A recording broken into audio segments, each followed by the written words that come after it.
Mr. Speaker, I yield 4 minutes to the gentleman from Massachusetts, the distinguished chair of the Committee on Rules, Mr. McGovern. Gentleman from Massachusetts is recognized for 4 minutes. Thank you, and I want to thank the gentlelady from Pennsylvania for yielding and for her leadership on the Rules Committee. Mr. Speaker, there are lots of good things in this rule, and everybody should vote for it. The Protect Our Democracy Act, and there are lots of amendments to that bill that are included in this rule.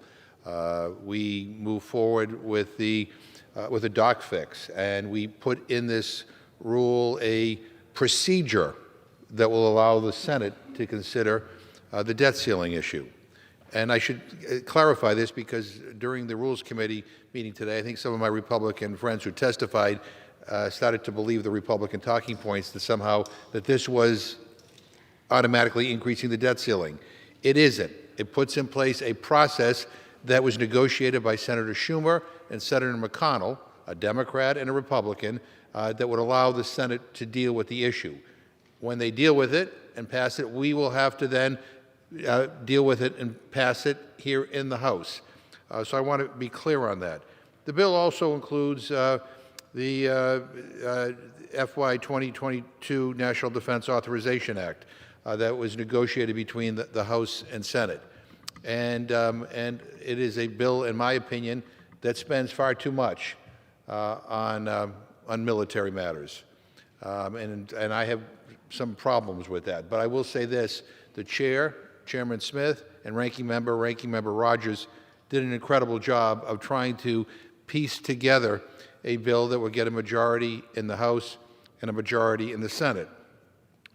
But I want to speak about one provision in particular that's missing. The House version of the NDAA that passed with broad bipartisan support last September, in the House, had some good things in it, including Section 6470, which included my provision that reauthorizes global Magnitsky sanctions and makes them more effective by adding provisions from Executive Order 13818, which was actually issued by former President Trump.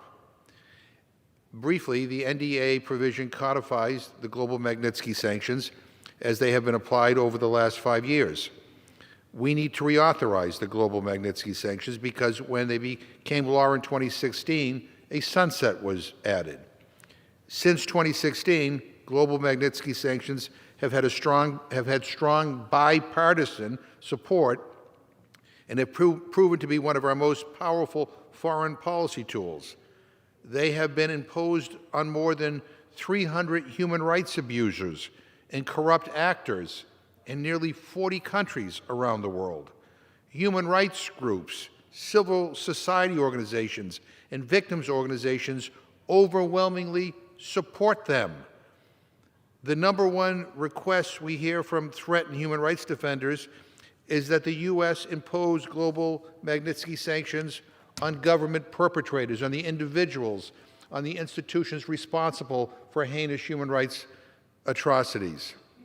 In 2020, global Magnitsky sanctions were imposed on Chinese officials for abusing Uyghurs in China. Who opposes that? Well, apparently there's a handful of Republicans here in this House who oppose it because they are responsible for blocking the global Magnitsky provision from the final NDAA agreement.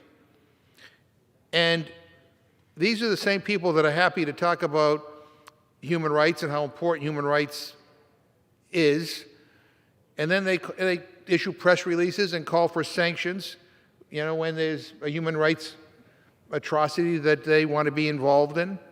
But when it comes to making sure that the U.S. government can maintain the tools it needs to advance human rights, they just said no.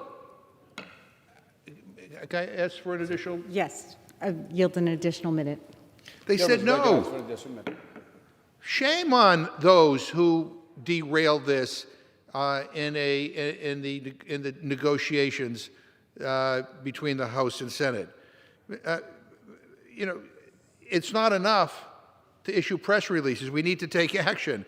Mr. Speaker, mark my words, we will reauthorize and we will strengthen global Magnitsky in this Congress. And we will do so hand in hand with allies on both sides of the aisle in the House and in the Senate. because at the end of the day, it is important that we just don't talk the talk, that we walk the walk. And again, I can't believe that this important provision was derailed by a small group in this House. And I yield back my time. Gentleman yields back. Gentleman from Pennsylvania.